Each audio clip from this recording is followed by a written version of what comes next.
A beautiful day mga Abby Loves. Narito po ulit ako upang maghatid sa inyo ng isang na namang kwento na hango sa totoong buhay na pwede nating kapulutan ng aral at inspirasyon. Isa siyang singer, composer, at komedyante na naghandog sa atin ng mga awitin ng may kakaibang tunog, masarap sabayan at nakakaaliw pakinggan katulad ng Butchie Cake. Magellan at mag-exercise tayo tuwing umaga. Ilan lamang yan sa mga kanta niya na kailanman ay di na mabubure sa isipan ng kanyang mga tagahanga. Mga Abby Loves, aking ikinagagalak na ibahagi sa inyo ang kwento ni Yoyoy Villame. Si Roman Tesorio Villame na mas kilala bilang Yoyoy Villame ay isang Pilipinong mga awit na ipinanganak sa Calape, probinsya ng Bohol. Si Yoyoy Villame ang bunso sa 10 anak ng isang ama na ang hanap buhay ay pangingisda at ibinebente naman ng kanyang ina ang huli nitong mga isda upang maitawid nila ang pang-araw-araw na gastusin.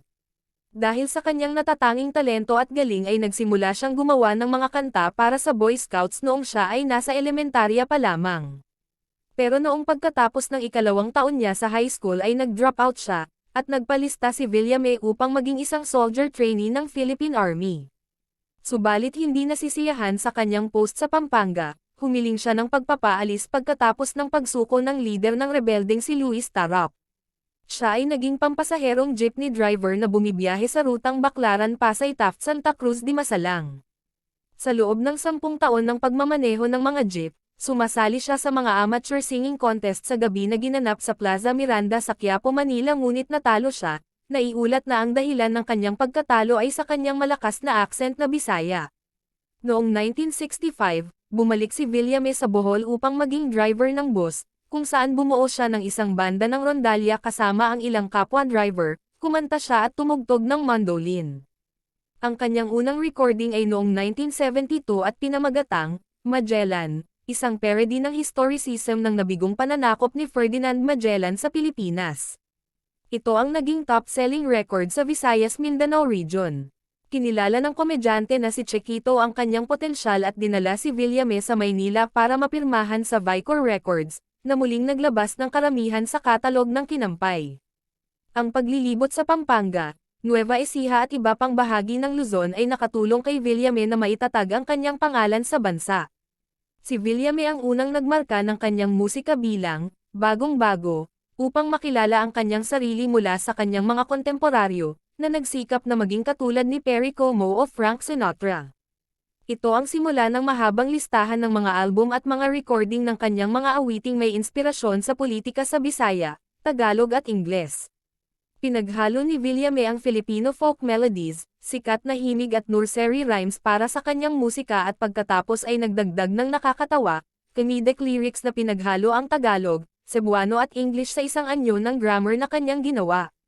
Siya rin ay umaawit tungkol sa pang-araw-araw na karanasan ng mga Pilipino tulad ng pagsisikip ng trapiko sa bansa sa kantang Traffic. Siya ay naging isang pambansang figure noong 1977 sa kanyang malapit anthemic na Mag-Exercise Tayo, na pinagtibay ng mga ahensya ng gobyerno at mga pampublikong paaralan bilang opisyal na musika para sa kanilang ehersisyo sa Lunes ng umaga pagkatapos ng flag ceremony. Lalo pa siyang sumikat nang makagawa siya ng kantaang Butchie Cake, isang kantang isinulat mula sa mga gawa-gawang salita na parang Chinese na di umano'y naisip ni Villame sa pamamagitan ng pagsusulat ng mga pangalan ng mga tindahan ng Chinese habang naghihintay ng mekaniko na mag-aayos ng kanyang nasirang jeepney sa Chinatown ng Maynila. Humiram ito sa tono ng Baby Cakes ni Dee Sharp, isang hits noong 1962. Ngunit hindi naging madali ang pagsikat ng kanta niyan Butchie Cake dahil maraming Chinese ang bumatikos sa nasabing kanta, dahil parang ayon sa mga Chinese ay tila binaboy umano ni Villame ang kanilang wika, hanggang sa umabot ang usaping ito sa korte at kaagad naman itong naibasura dahil nang suriin ang lyrics ng nasabing controversial na kanta ay walang kahit na isang salitang Chinese ang nakapaloob dito. Ang kanta ay talagang inilabas ni Villame nang mas maaga sa kanyang karera na orihinal sa ilalim ng pamagat na Vietcong Palagdas, kasama ang MBs at ang MB Rondalia Band sa pamamagitan ng Kinampay Records. Pagkatapos nito ay isinulat din ni Villame ang kanta na pinamagatang Philippine Geography, nakatala dito ang 77 pangunahing isla, lalawigan, lungsod, munisipalidad, at bayan sa Pilipinas mula hilaga hanggang timog. Nakasama din siya sa love team ng Baroclubs at Dabiana, ipinagdiwang ang kanyang ama na mangingisda sa Piyesta ng Mga Isda. Ang kanyang kantang, Take It, Pasko ng Fiasco, ay nakakuha ng potshot sa Manila Film Festival SCAM noong 1990s. Gumawa siya ng higit sa 25 album at nanalo ng ilang mga parangal sa pagbebenta, kabilang sa mga ito ang double platinum para sa kanyang album na Tirana My Dear at isang platinum para sa MacArthur at Dagohoy noong 1991. Nanalo rin siya ng Best Novelty Award para sa Piyesta ng Mga Isda, noong 1993 awit Mga Parangal. Ang kanyang mahabang listahan ng mga hits at ang kanyang nakakaaliw na estilo ng musika ay nakakuha sa kanya ng titulong Harry ng Philippine Novelty Songs. Nagsimulang gumawa ng pelikula si Villame noong 1970s sa tulong ni Chiquito. Ang una niyang paglabas sa screen ay sa Isla Limasawa, kung saan ginamit ang Magellan bilang theme song.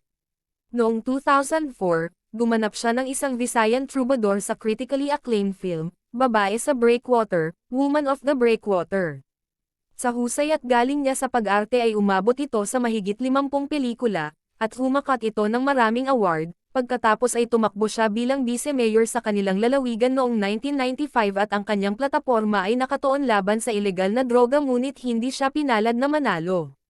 At pagkatapos nito ay unti-unti nang nawala si Yoyoy sa Philippine music scene sa kadahilanan na kailangan niyang patuunan niya ng pansin ang ibang bagay katulad ng pamilya at negosyo.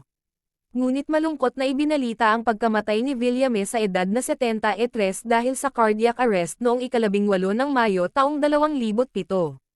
At siya ay inilibing sa Calape Catholic Cemetery sa Calape, Bohol.